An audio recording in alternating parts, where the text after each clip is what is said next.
के धूल से भोला बनी तकदीर हम।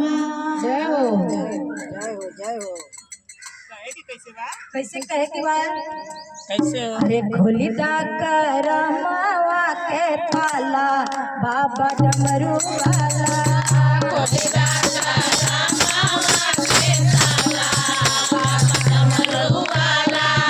खोली दा करमवा के ताला बाबा डमरू वाला। खोली दा करमवा के ताला बाबा डमरू वाला।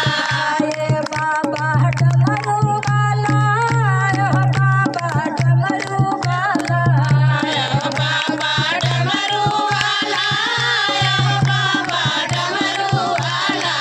खोली दा करमवा के ताला भोला डमरू वाला।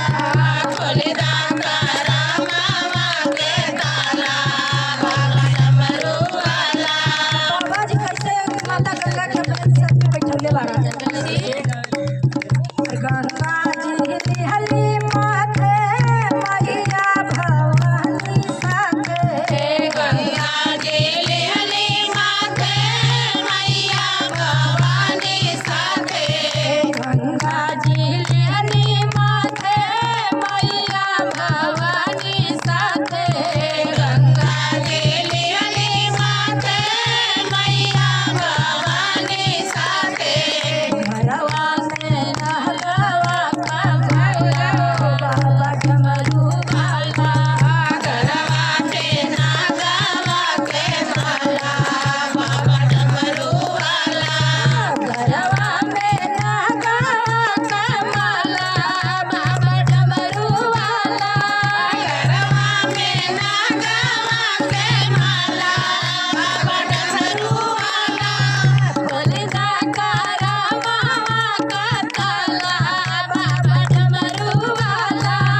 खोली दा करमवा के ताला बाबा डमरू वाला। देखी गुरु बहिना जब समुद्र मंथन भयल सबके अमृतवे चाहत रहा, केहू के विष ना चाहत रहा। इसके पियला हमारे गुरु महाराज कैसे पियला कैसे भइल समुद्र मंथन सब केहू अमृत पान। भइल समुद्र मंथन सब केहू अमृत पान। सब समुद्र मंथन सब कइल अमृत पान। भइल समुद्र मंथन सब कइल अमृत पान। रउआ पियली जहर का प्याला बाबा डमरू वाला। रउआ पियली जहर का प्याला भोला डमरू वाला। रउआ पियली जहर का प्याला बाबा डमरू वाला। रउआ पियली जहर का प्याला बाबा डमरू वाला। खोली दा करमवा के ताला बाबा डमरू वाला।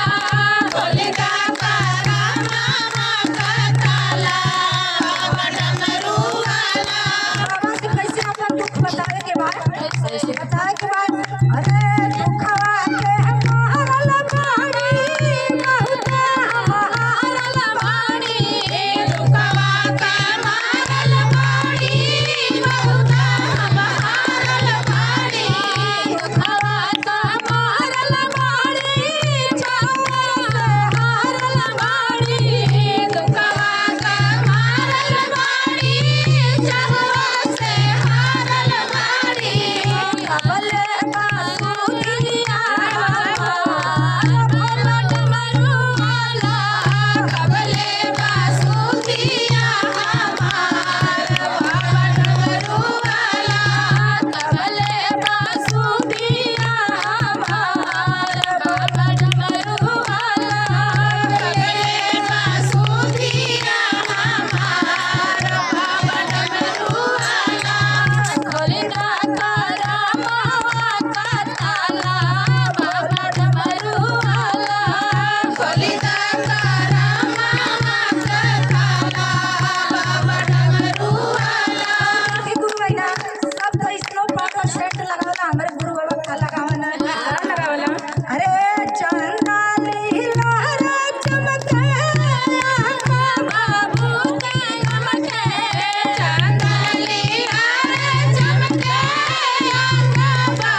की